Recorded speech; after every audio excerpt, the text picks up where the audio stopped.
Salut tout le monde, aujourd'hui nous allons réaliser une amélioration de station météo que j'ai réalisée avec un BME 280, un écran 0,96 pouces et un ESP32. Suivez-moi, on va commencer par les composants que je vais utiliser. Tout d'abord déjà, pourquoi je veux améliorer cette station météo? Tout d'abord déjà on a la boîte qui, on va se l'avouer, qui est extrêmement moche, qui est carrée. Et après nous avons aussi au niveau des composants, on a juste un seul composant qui sert de tout alors qu'on pourrait en avoir plusieurs qui seraient beaucoup mieux. On a l'écran aussi qui est tout petit, qui est vraiment pas beau et qui éclaire énormément la nuit, du coup ce qui me dérange pour dormir et tout.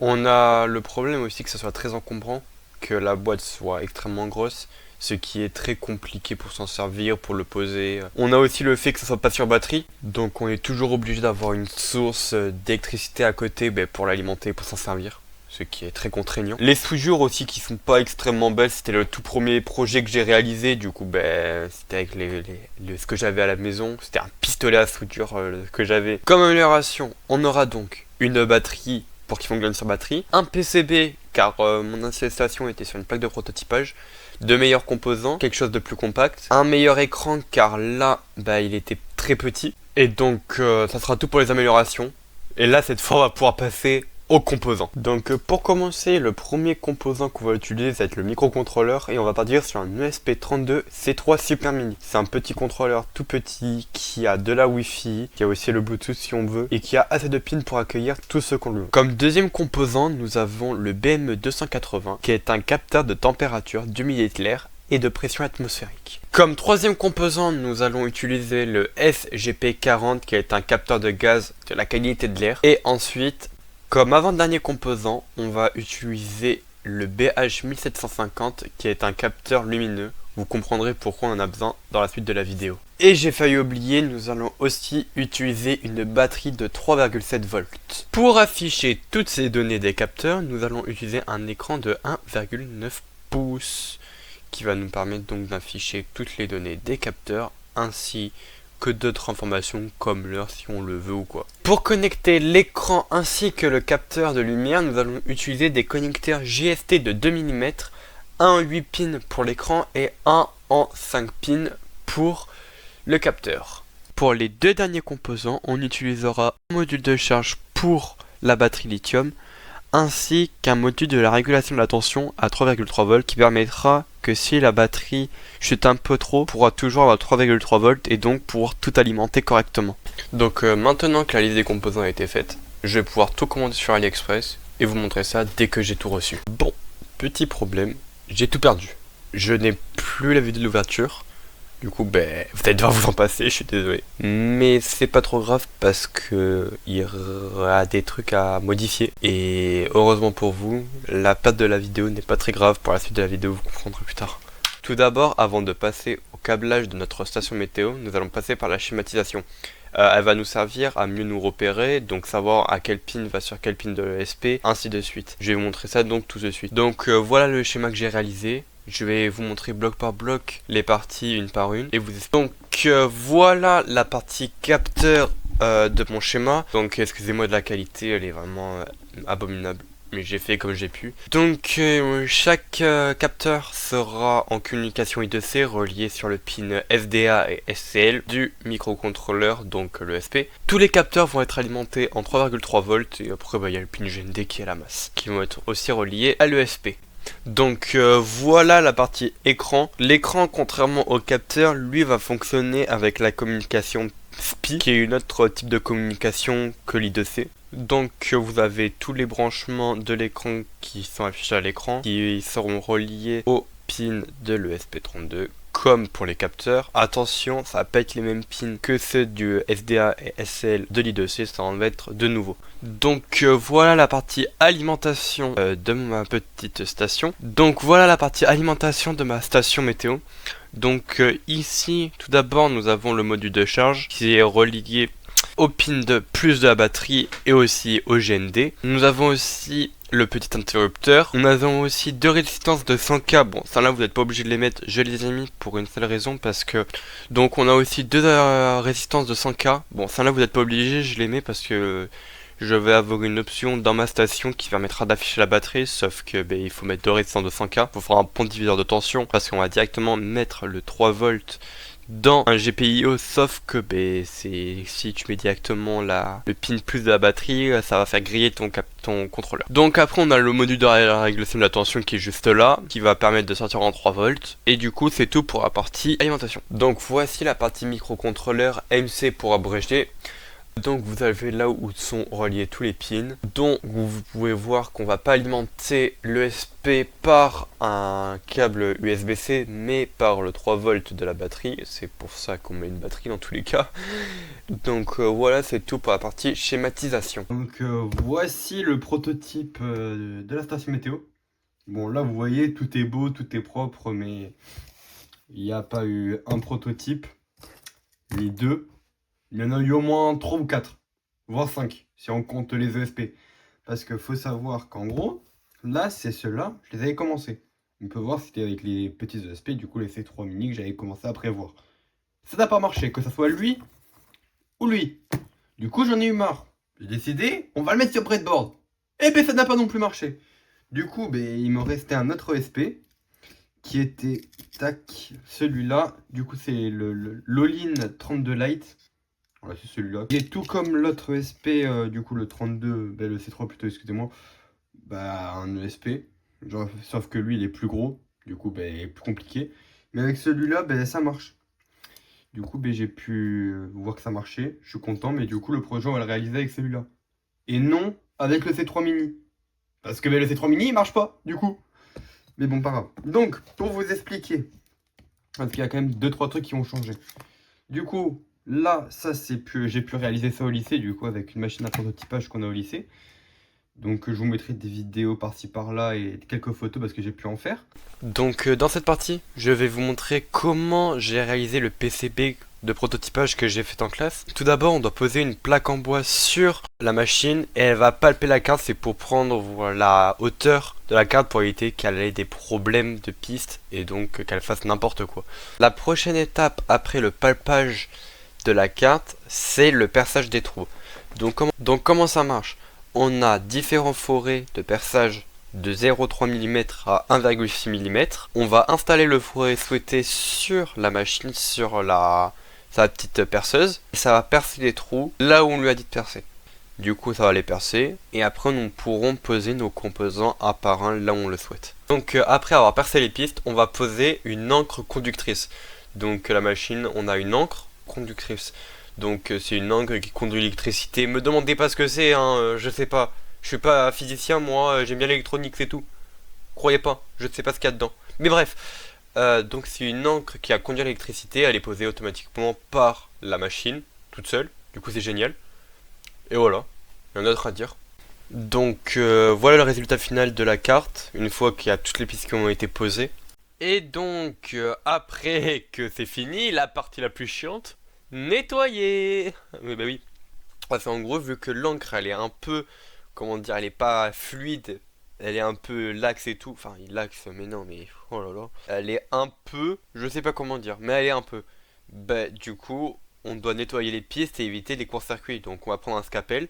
Tac, tac, on va couper les pistes là où ça se touche pour éviter qu'il y ait des courts-circuits. C'est mon prof qui l'a fait. Moi, je suis pas assez détendu pour le faire. Non, non. Mauvaise idée. J'aurais tout cassé, moi. Bon, après avoir nettoyé les pistes, une partie chiante mais bien, le poinçonnage. Donc on a des petits rivets en cuivre qu'on met sur la carte. Puis, ce qu'on va faire, on va prendre un marteau, on prend un poinçon, on tape dessus. Ça, j'ai pu le faire. Bizarrement, c'est pas calme. J'ai pu la faire. Mais c'était bien. J'ai bien aimé cette étape. Elle est cool. J'ai bien aimé.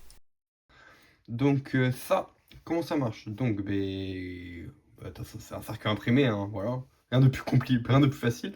L'ESP, il se cale ici, du coup, là, tac, comme ceci, tac, et tac. Par-dessus, on met un scotch, parce que j'ai pas réfléchi, mais c'était un prototype. Du coup, j'ai mis l'écran comme si j'allais mettre la version finale. Du coup, l'écran, il se cale juste ici. Tac. Et au lieu de prendre une petite batterie comme une petite batterie pile, j'ai acheté une nouvelle batterie, j'ai pris ça. Voilà. Bon, assez conséquent, 3 volts, 2000 mAh. Du coup, comment ça marche? Très simple. Tout d'abord, ici, je sais pas si vous allez réussir à voir, mais vous le voyez. il y a le petit interrupteur qui marche très bien. Donc, comment ça marche exactement? Au lieu de passer par le pin 3 volts qui est juste ici, maintenant on annule, on passe par le pin GST. Oui, j'ai un jour, à minuit, j'ai réfléchi, je me dis putain mais il y a un pin GST. Ben go se connecter dessus, c'est génial. Du coup, ben maintenant on alimente l'ESP par ici, par le connecteur GST. Enfin, c'est même pas un pin, j'ai dit pin mais c'est un connecteur. On branche la batterie sur le pin GST qui est ici. De toute façon, je vous mettrai les nouveaux schémas. Du coup, parce que les schémas, ils vont aussi changer. Et là, petit interrupteur, boum. Et là, ça marche pas. C'est nickel. On coupe ça. Ça, c'est bizarre, ça, que ça marche pas. Bon. C'est génial, je suis content. Non, c'est vrai, parce que... Bon, bien sûr, ça marche pas, hein, parce que c'est pas drôle. Non, ça doit marcher. En mode... Je vais me tuer. Bon, bah c'est nickel. Donc, bon, bon, après, j'ai regardé pourquoi ça marchait pas. Nickel, je suis content. Très simple. Coucou. Bon, c'est déconnecté. Bon, ça va être compliqué, là. Bon. Je vais zoomer ça, tac, sur l'écran, pour vous montrer. Tac. Je vais essayer de faire ça correct. Voilà, bon. Voilà. Comment ce qui se passe du coup? Ça se connecte. Là, ça se connecte à mon Wi-Fi. Ça, bon, je vais cacher ça parce que merci, mais non merci. Et donc voilà, ce que ça affiche. Bon, nickel, je suis content. Mon truc il est cassé. Bon, faut savoir que ça, c'est très fragile. Je vais vous le montrer. Je vais juste couper du coup ça. Là, ça défile des pages. Du coup, j'ai pu coder en même temps parce que j'ai pris énormément de temps entre la breadboard et ça, la plaque de prototypage, j'ai pris énormément de temps. Du coup, pendant ce temps, au lieu de rien faire, j'ai codé. Du coup, j'ai codé un petit site web et tout, que je vous montrerai au fur et à mesure du temps. Tac, du coup, je vais couper ça. Je sors le connecteur de la batterie. Du coup, ça, il faut savoir que ça va changer. Ça va pas rester comme ça. Il y a des résistances qui vont être ajoutées. Je vous expliquerai pourquoi plus tard dans le schéma. Que je vais vous montrer. Voici le derrière. Ouais, c'est très casse-gueule. Genre, normalement, tout est relié, sauf que vu que c'est des pins très fragiles, enfin, en gros, pour vous expliquer comment ça marche. La machine, elle va percer, puis elle va déposer de l'encre. C'est de l'encre conductrice. Sauf que l'encre, c'est extrêmement fragile. Genre, regardez, tac. Ici, là. Bien sûr, c'est quand je dis ça que ça marche pas. Vas-y. Voilà, le R. C'est quand je dis ça que ça casse pas. Je suis content. Bon, bref, normalement, c'est très fragile. Normalement. Voilà, c'est pas fragile. Nickel. Mais du coup, en gros, j'ai cassé des pièces et j'ai dû ressouder des petits fils. Comme ça. À la main. C'était horrible. Mais j'en suis sorti. Donc, voilà. Pour... Donc, voilà pour ce que ça rend comme final. J'ai déjà envoyé les prototypes. Tac. On allume. Ça va. Si ça... Ah, là, ça va. Nickel. Voilà. Du coup, là, ça se connecte à mon Wi-Fi. Tac. Faut savoir qu'il y a aussi un point d'accès. Mais que je n'ai pas. Et donc, voilà, ça affiche les informations et tout. Voilà. Du coup, pour ça. Et donc, pour mettre tout ça dans une boîte pour avoir un thermomètre, voici ce que je modélisé en 3D sur Fusion. Une petite boîte, bon, du coup, elle est énorme. C'est un prototype aussi que j'ai imprimé au lycée. Normalement, elle aurait pas dû être comme ça, elle aurait dû avoir un autre bloc ici qui se met là, mais le prof m'a aidé et m'a dit de designer un autre truc dans lequel je pouvais mettre la batterie. Du coup, j'ai designé ça qui va se mettre comme ceci. Tac, par là. Je sais pas si vous allez bien voir. Dans les trous, ça, si ça veut bien. Oui, parfait, voilà. Dans les trous, dans lequel je pose la batterie. Par ici, le câble de la batterie. Et voilà. Donc, tu auras l'écran ici. Ici, plein d'aération pour faire passer l'air parce que, voilà. Et du coup, ici, celle derrière. Bouton, tac, pour allumer ou éteindre. La batterie recharge que j'ai modélisé aussi. Et donc, voilà. Donc voici le nouveau schéma. Il n'y a rien d'autre qui a changé à part que à la place de l'ESP C3 mini, on a un Lolin 32 Lite pour le microcontrôleur. Donc par contre là Pour la partie alimentation, il y a quelque chose qui a changé. Pour la partie charge, on n'a plus besoin du module de charge car on va charger directement la batterie depuis le port du microcontrôleur du Lolin 32. Plus besoin de module de la régulation de la tension car on a déjà un régulateur sur le Lolin 32 Lite qui régule directement en 3,3 volts. Et en plus, on a deux résistances de 100K qui sont reliées au GND au GPIO35, ça c'est pour qu'on puisse obtenir la tension de la batterie et donc avoir un pourcentage de batterie, voir quand il faut charger la batterie et ainsi de suite. Donc voilà les principaux changements qu'il y a eu au niveau. Donc voici le PCB que j'ai réalisé. On voit bien où sont posés les composants, où sont posés les câbles, ainsi de suite, là où il faut mettre correctement dans quel sens. J'ai mis aussi un petit logo de la station météo juste pour le design. J'ai aussi mis un copyright avec mon nom et mon prénom et le nom de ma station. Et j'ai aussi mis l'attention à laquelle marchait la station, mais aussi les dimensions de la carte et la date de fabrication. Je trouve ça un peu utile. Et donc voilà, les PCB sont arrivés. Ils sont tout propres, magnifiques. J'ai laissé PCB les a envoyés et fait. Je suis très content du résultat. Tac, du coup j'en ai encore 4 parce que j'en ai déjà monté une pour voir ce que ça rendait, voir si ça marchait bien parce que sinon j'allais me retrouver comme un con. Mais voilà.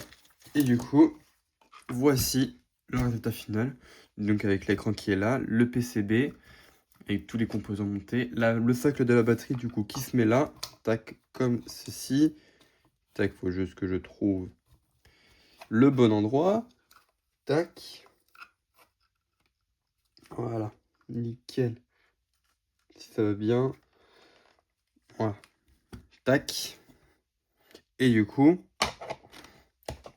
bon, donc voici le résultat final avec la boîte finie. Bon, alors, j'ai un problème. Le BH, je l'ai cassé, du coup il faut que je recommande un, mais ça marche, c'est sûr. Donc voilà, tac, ce que ça donne au total. Voilà, là, bon, j'ai fait aussi des problèmes de design. Bon, ça va être réglé si vous voulez la refaire plus tard. J'ai mal positionné le trou pour la charge, ici. Du coup, j'ai dû casser les supports là qui étaient là pour positionner la carte. Mais c'est pas grave, pour une prochaine version, ça va être réglé, ça. Si vous voulez la refaire, je vous donnerai tout.